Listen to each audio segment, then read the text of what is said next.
कस्तूरी तिलकं ललाटपटले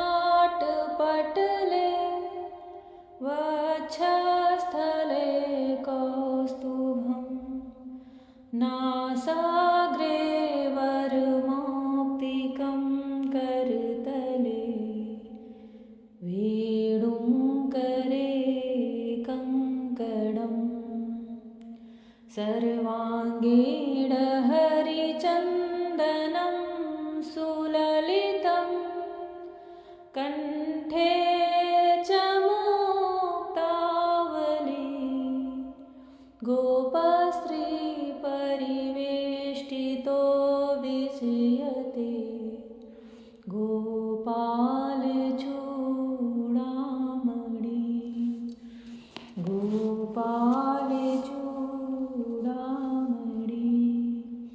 जय श्री कृष्णा। मेरी soul family आध्यात्म आपके अपने चैनल पर मैं नंदा आप सबका बहुत बहुत स्वागत करती हूँ। श्रीमद् भागवत महापुराण का अष्टम स्कंध दूसरा अध्याय चल रहा है। गजेंद्र और ग्राह की कथा चल रही है, जो कि संतों और भक्तों के समुदाय में हमेशा कही जाती है। इसका प्रसंग सुनकर के, गजेंद्र की स्तुति सुनकर के भगवान श्री कृष्ण की प्राप्ति होती है, भक्ति की प्राप्ति होती है, मुक्ति की प्राप्ति होती है और मोक्ष की प्राप्ति होती है। श्री सुखदेव जी कहते हैं, परीक्षित, गजेंद्र जिस समय इतना उन्मत्त हो रहा था, उसी समय प्रारब्ध की प्रेरणा से एक बलवान ग्राह ने क्रोध में भरकर उसका पैर पकड़ लिया। इस प्रकार अकस्मात विपत्ति में पड़कर उस बलवान गजेंद्र ने अपनी शक्ति के अनुसार अपने को छुड़ाने की बड़ी चेष्टा की, परंतु छुड़ा न सका। दूसरे हाथी हथिनियों और उनके बच्चों ने देखा कि उनके स्वामी को बलवान ग्राह बड़े वेग से खींच रहा है और वे बहुत घबरा रहे हैं। उन्हें बड़ा दुख हुआ, वे बड़ी विकलता से चिघाड़ने लगे। बहुतों ने उसे सहायता पहुंचाकर जल से बाहर निकाल लेना चाहा, परंतु इसमें भी वे असमर्थ ही रहे। गजेंद्र और ग्राह अपनी अपनी पूरी शक्ति लगाकर भिड़े हुए थे। कभी गजेंद्र ग्राह को बाहर खींच कर लाता, तो कभी ग्राह गजेंद्र को भीतर खींच ले जाता। परीक्षित, इस प्रकार उनको लड़ते लड़ते 1000 वर्ष बीत गए और दोनों ही जीते रहे। यह घटना देखकर देवता भी आश्चर्यचकित हो गए। अंत में बहुत दिनों तक बार बार जल में खींचे जाने से गजेंद्र का शरीर शिथिल पड़ गया। न तो उसके शरीर में बल रहा और न मन में उत्साह, शक्ति भी क्षीण हो गई। इधर ग्राह तो जलचर ही ठहरा, इसलिए उसकी शक्ति क्षीण होने के स्थान पर बढ़ गई। वह बड़े उत्साह से और भी बल लगाकर गजेंद्र को खींचने लगा। इस प्रकार देहाभिमानी गजेंद्र अकस्मात प्राण संकट में पड़ गया और अपने को छुड़ाने में सर्वथा असमर्थ हो गया। बहुत देर तक उसने अपने छुटकारे के उपाय पर विचार किया।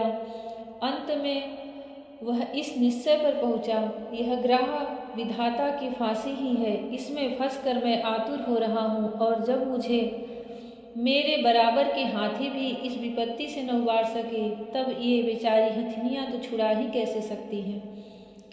इसलिए अब मैं संपूर्ण विश्व के एकमात्र आश्रय भगवान की ही शरण लेता हूँ।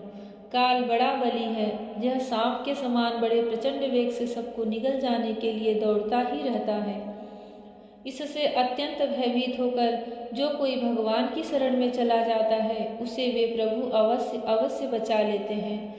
उनके भय से भीत होकर मृत्यु भी अपना काम ठीक ठाक पूरा करती है।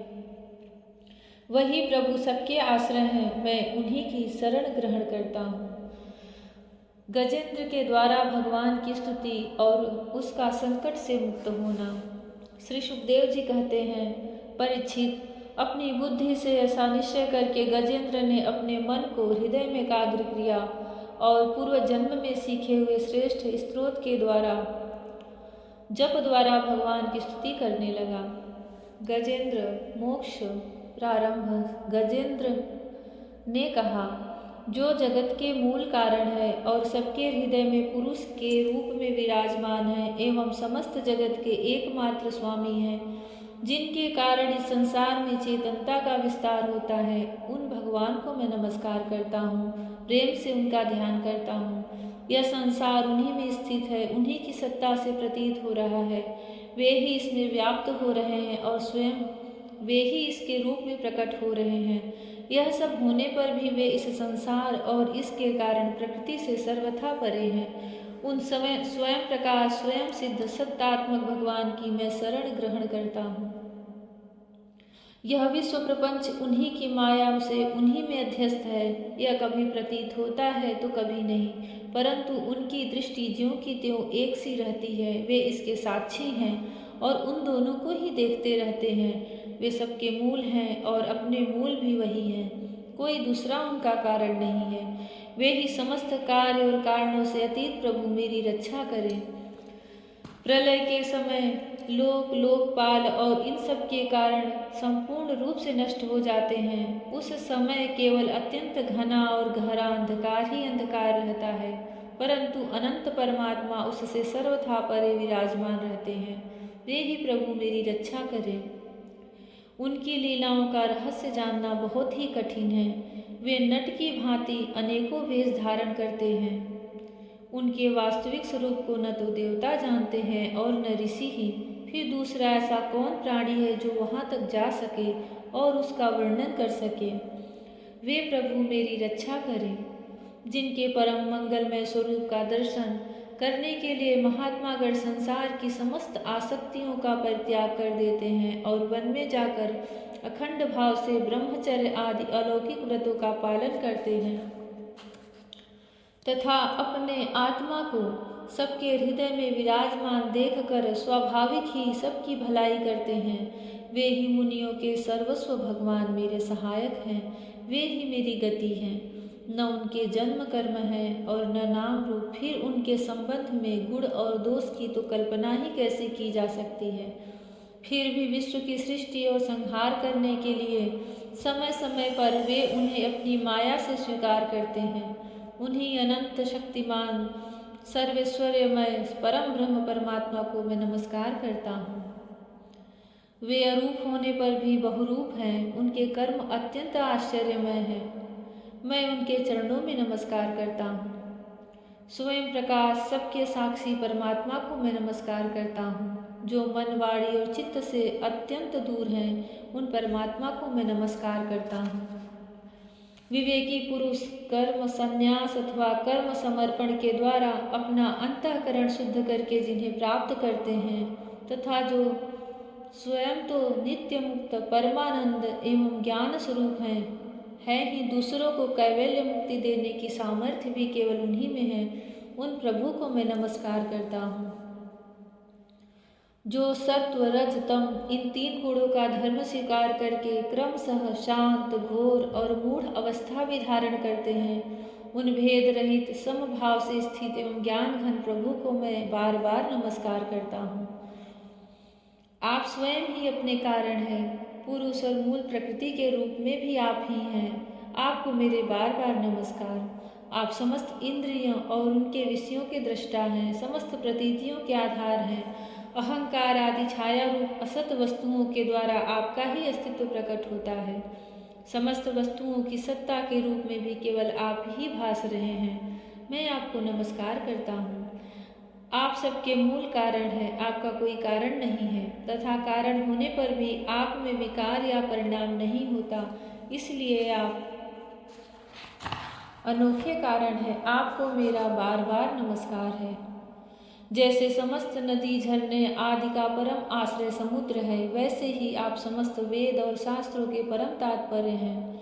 आप मोक्ष स्वरूप हैं और समस्त संत आपकी ही शरण ग्रहण करते हैं, अतः आपको मैं नमस्कार करता हूँ। जैसे यज्ञ के काष्ठ अरणि में अग्नि गुप्त रहती है, वैसे ही आपने अपने ज्ञान को गुणों की माया से ढक रखा है।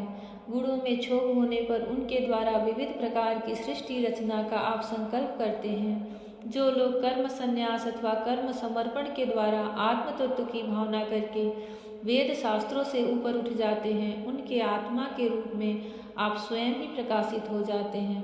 आपको मैं नमस्कार करता हूँ। जय श्री कृष्ण। भगवान श्री कृष्ण की यह स्तुति मोक्ष को दिलाने वाली है, मुक्ति को दिलाने वाली है। संत जन कहते हैं, जो श्री सुखदेव जी मुनि कहते हैं, परीक्षित इस स्तुति को जो प्रतिदिन ब्रह्म मुहूर्त में और रात्रि काल में पढ़ता है उसे भगवान श्री कृष्ण का साक्षात्कार होता है, उनकी भक्ति प्राप्त होती है, उनसे प्रेम मिलता है। भगवान श्री कृष्ण राधा रानी हम सब पर अपनी करुणामयी दृष्टि बरसाएं।